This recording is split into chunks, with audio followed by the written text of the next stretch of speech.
They say a man breaks only once. That's a lie. You break in pieces small, sharp, invisible, long before anyone notices. It was a Tuesday night in Austin. The kind of night where rain blows the city lights, and the air smells like old regrets.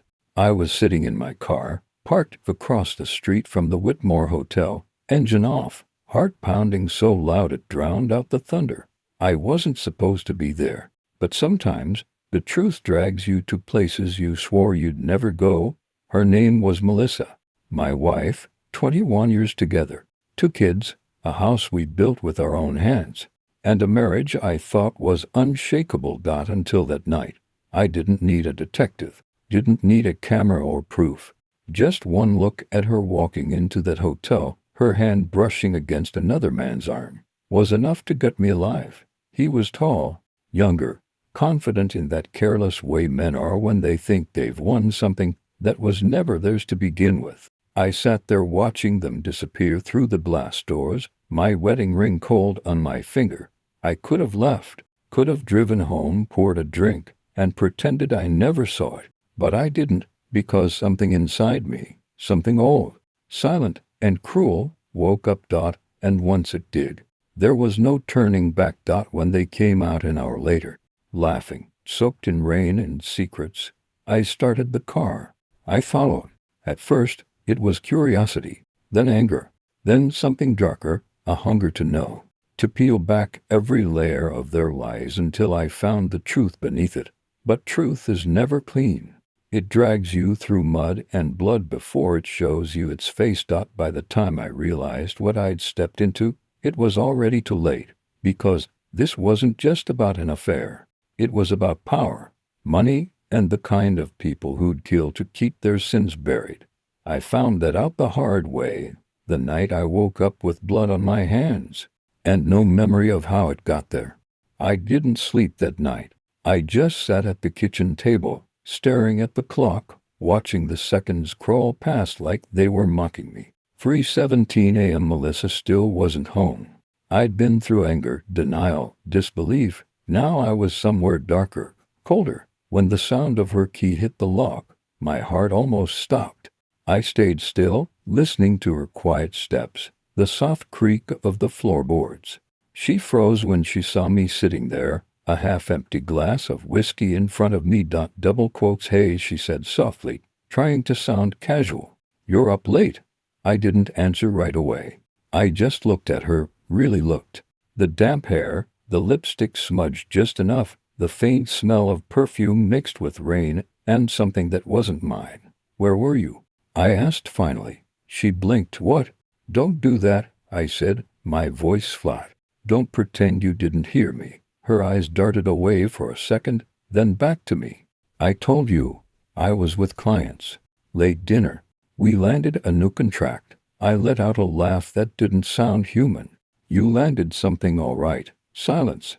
The kind that hums in your ears. For a second, I thought she'd lie again, throw another excuse on top of the pile. But instead she sighed, slow, deliberate, and sat across from me.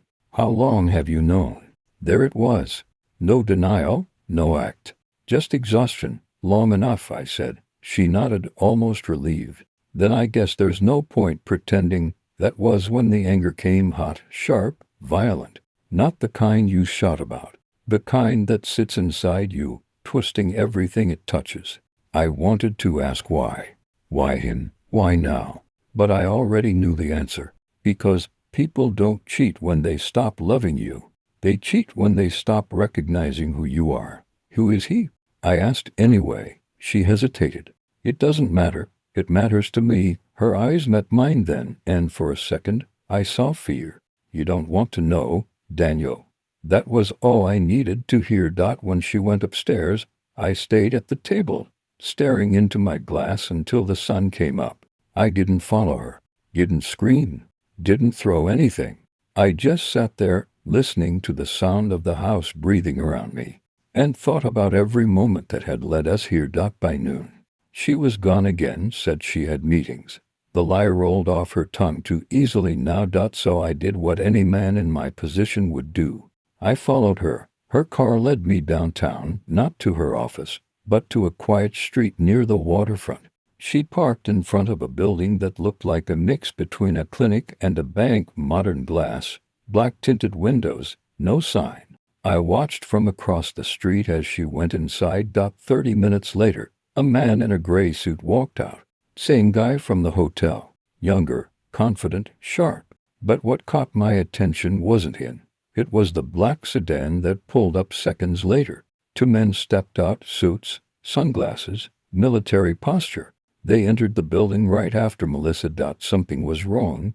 I waited. An hour passed, too. She didn't come out. Finally, I got out of the car, walked up to the building. The front door was locked, but I caught a glimpse through the side window. Sterile white hallways, empty desks, and cameras. Lots of cameras. I tried the side entrance. Locked too. But near the back alley, I found something. A small badge on the ground. It had the same logo printed on it as the folder I'd once seen on her desk. Redwell Therapeutics, except there was no company by that name registered anywhere in the city. I went home, sat down at my computer, and searched. Nothing. No website. No address. No record. Just one obscure reference. A government database linking Redwell to a research program shut down 5 years ago for ethical violations. That night, Melissa came home late again. Her hands were shaking. She tried to act normal, cooking dinner, asking how my day was. But her voice trembled every time she spoke. Finally, I said, "You went to Redwell today?" She froze. The knife in her hand stopped midair. "Where did you hear that name?" she asked, her tone no longer soft, colder, sharper. "You dropped your badge." Her face went pale. "Daniel, whatever you think you know." "You don't? Then tell me," I said. But she didn't. She just looked at me, the kind of look you give someone when you're about to break their heart for the last time, and whispered, "Please, don't follow me again."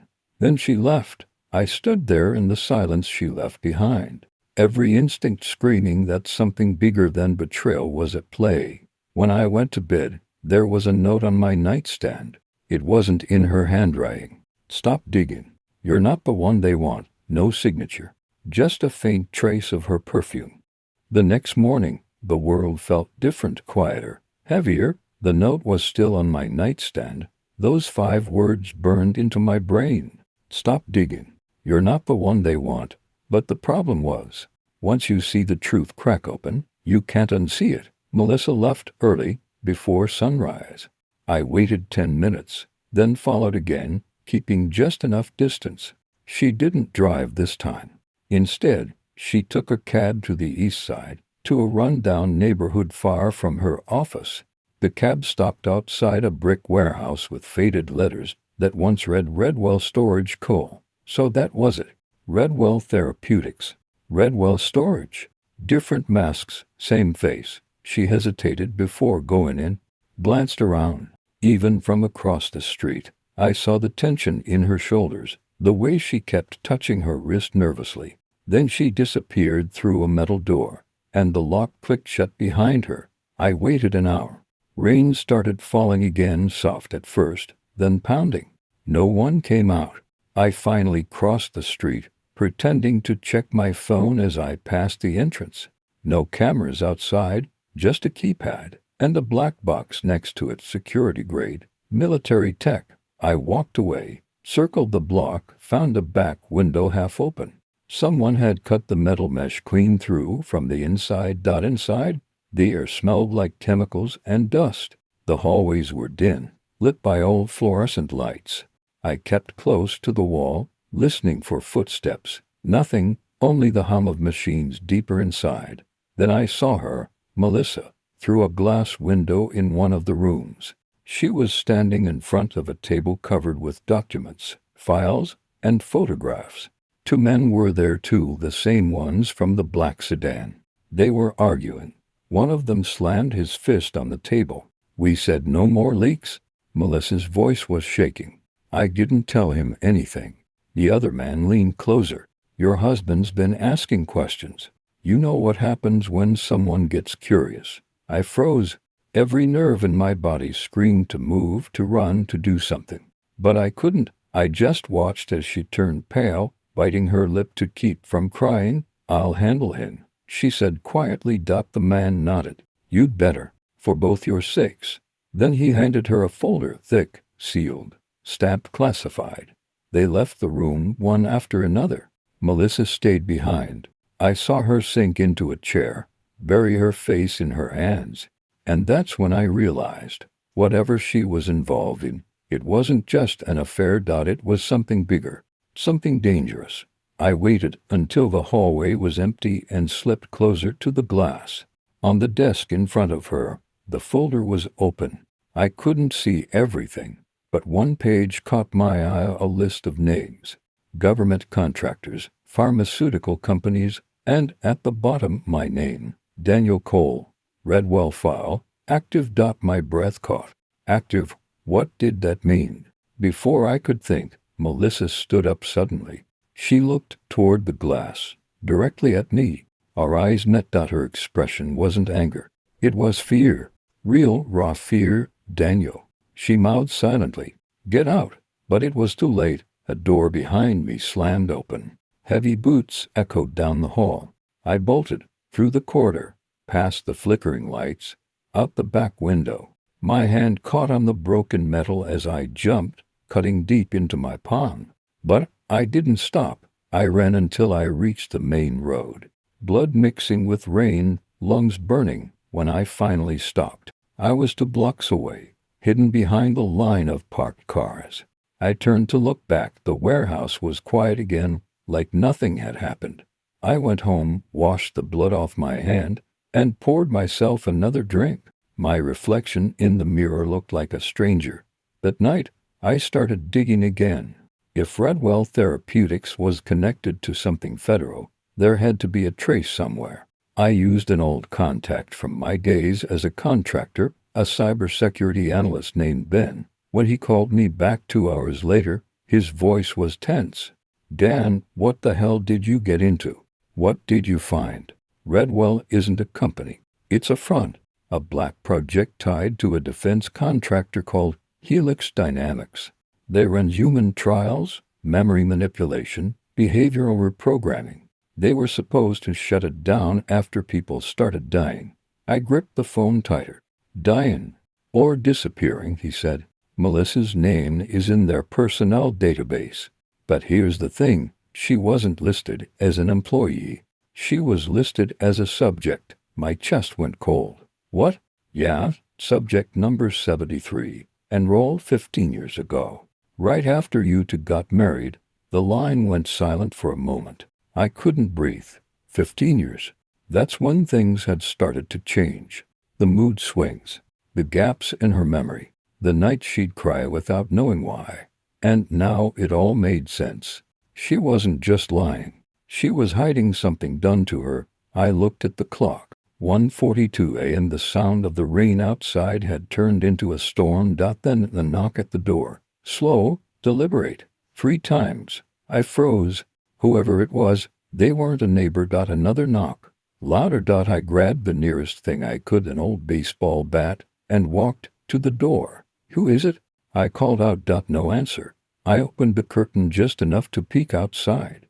A black sedan, parked across the street, lights off, the same one from Redwell. And standing in the rain under the streetlight was a man in a gray suit, watching my house. He raised his hand slowly, pointed at me, and smiled. Then he got into the car and drove away. By morning, I had packed a bag, gun, cash, laptop, fake ID. I didn't know where I was going, but I knew I couldn't stay. The man from the sedan hadn't just been watching. He'd been warning. And warnings like that don't come twice. Melissa hadn't come home all night. Her phone was off. Her office said she'd taken personal leave. That phrase sounded too neat, too corporate, the kind of lie someone writes after the truth's already buried. I drove for hours, following the only lead I had, Helix Dynamics. Ben had traced one of their data servers to a remote site near El Paso, an old military facility repurposed for private research. The closer I got, the emptier the roads became. The desert stretched endlessly, red sand and wind, until I saw it, a cluster of gray buildings behind chain-link fences, guarded, silent. No signs, no logo. I parked half a mile out, walked the rest. My head throbbed from lack of sleep, my hands still raw from the cut. When I reached the fence, I found a section where someone had already snipped through the wire. Not me, someone before me. I slipped through and made my way to the nearest building. The door was ajar.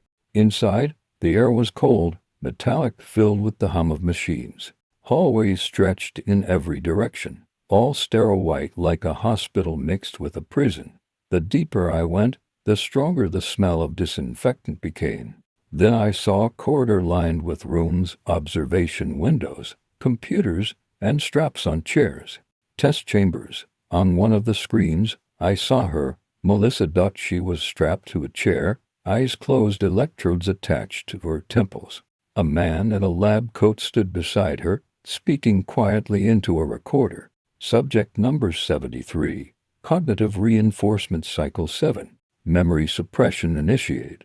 I pressed closer to the glass, my pulse pounding. She flinched, lips moving soundlessly. Then her eyes opened, and for a brief second, they met mine through the camera feed. She saw me. I know she did. Then everything went black. The monitors cut out.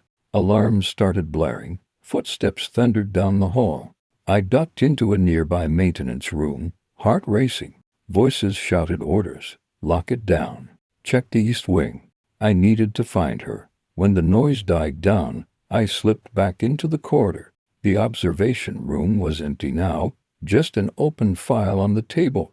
Inside were medical records, psychological evaluations, and photographs of her, me, our wedding day, our kids, all labeled, numbered. They'd been watching us for years. I grabbed the folder, shoved it into my bag, and moved toward the sound of the alarms. That's when a hand caught my shoulder. Dan. I spun around, gun raised, but froze. It was Melissa. Her face was pale, eyes wide, like she hadn't slept in days. She put a finger to her lips and whispered, "Don't, please." I couldn't move. What the hell is going on? She looked around, trembling.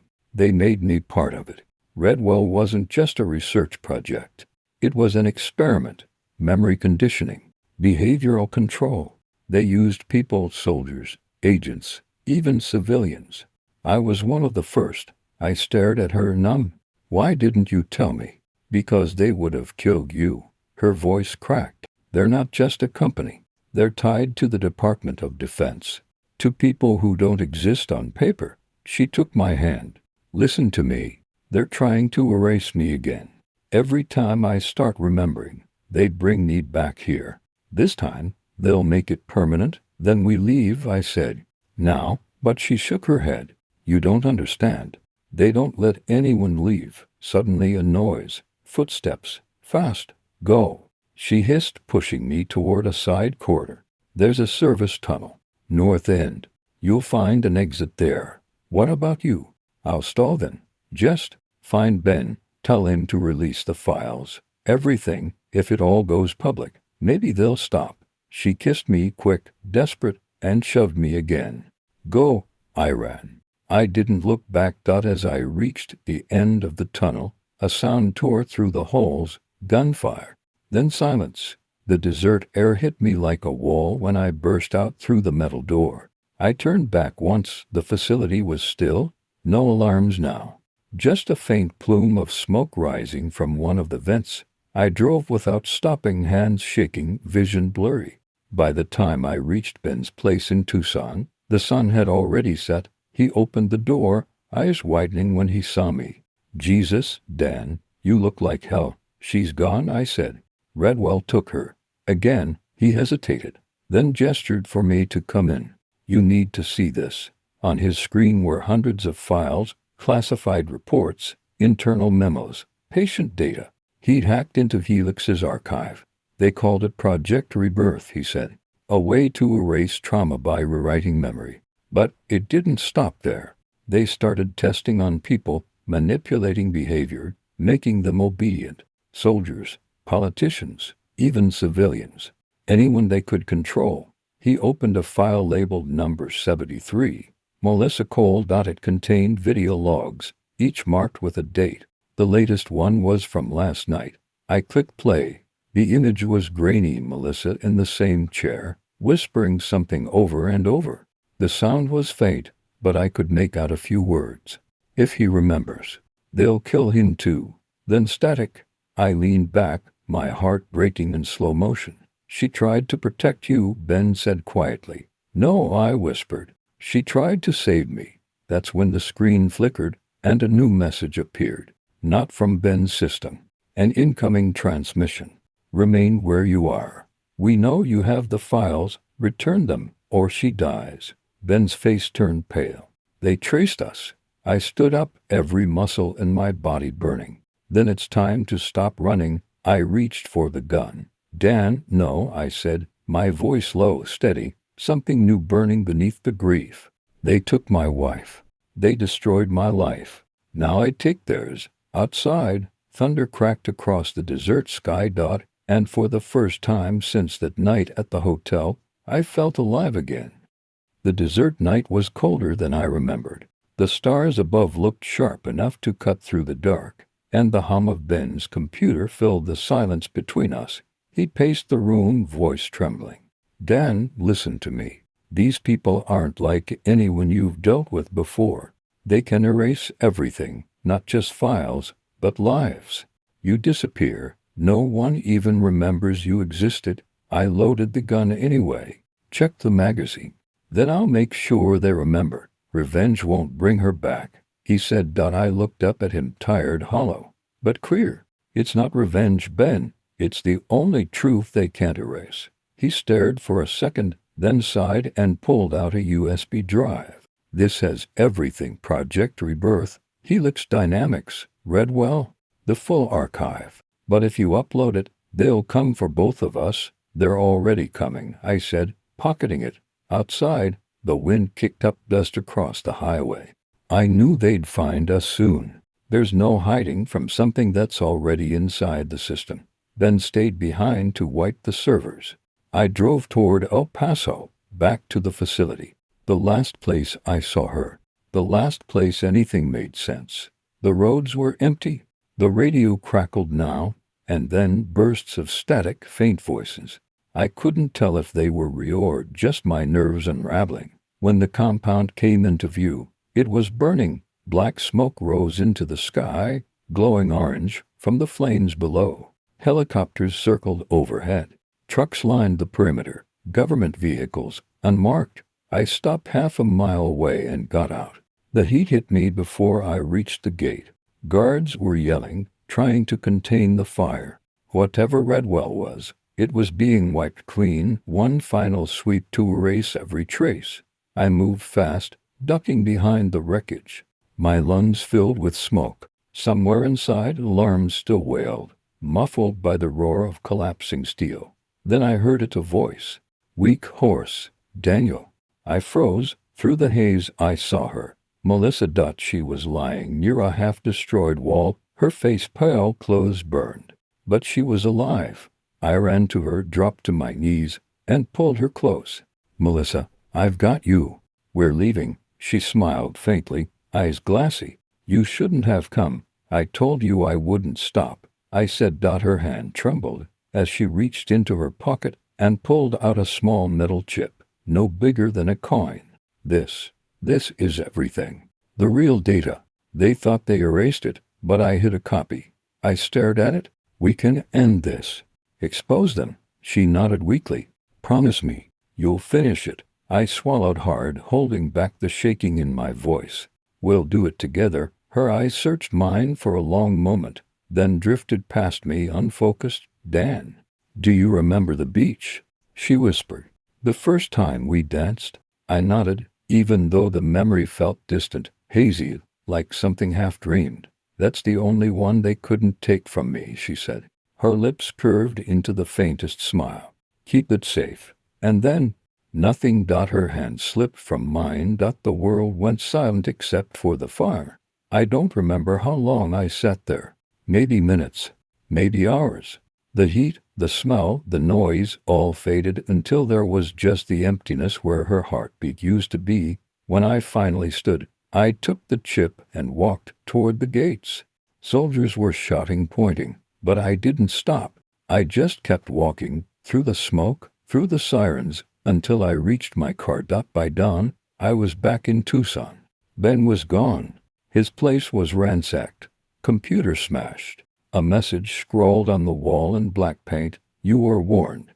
I didn't care anymore. I drove to a motel off the interstate, connected the chip to an old laptop, and opened the files. There it was, all of it. Project Rebirth, government contracts, payment records, proof of human experimentation, names, signatures, orders, everything they'd done. I encrypted it, uploaded it to 5 servers across different countries, and set a timer. At sunrise, the files would go public. I sat on the edge of the bed, staring at the wall as the first light crept through the blinds. The city outside was waking up, unaware that the world was about to change. When the upload finished, I closed the laptop and looked at my wedding ring. It was dented, blackened from the fire. I turned it between my fingers, then set it gently on the table. There was nothing left to say. At 6:01 a.m., the first report hit the news. By 6:10, the government denied everything. By 6:20, the servers were already being taken down, but it was too late. Thousands of people had seen the files. The truth was out. I walked outside into the empty parking lot, the desert wind on my face. For the first time in months, I felt something like peace. Maybe I'd never see justice the way I wanted. Maybe there'd be no closure. But somewhere out there, someone would remember Melissa. And that was enough. I got into the car, started the engine, and drove toward the horizon. In the rearview mirror, the sun was rising, red and gold, spilling light across the sand. And for a fleeting moment, I almost believed she was sitting beside me, smiling. Epilogue. 3 weeks later, media called it the Redwell scandal. Government cover-ups, human trials, memory tampering. Most of the names disappeared. Some went to prison. Others simply vanished. A rumor spread about a man who started it all, someone who exposed them, and then disappeared too. No one knew where he went. Some said he died in the fire. Others claimed he was living off the grid somewhere in the mountains. Only one thing was certain: the files never stopped spreading. Every time they were deleted, new copies appeared, like ghosts that refused to rest. And in every copy, there was one line of code hidden deep inside: "For you can't erase love."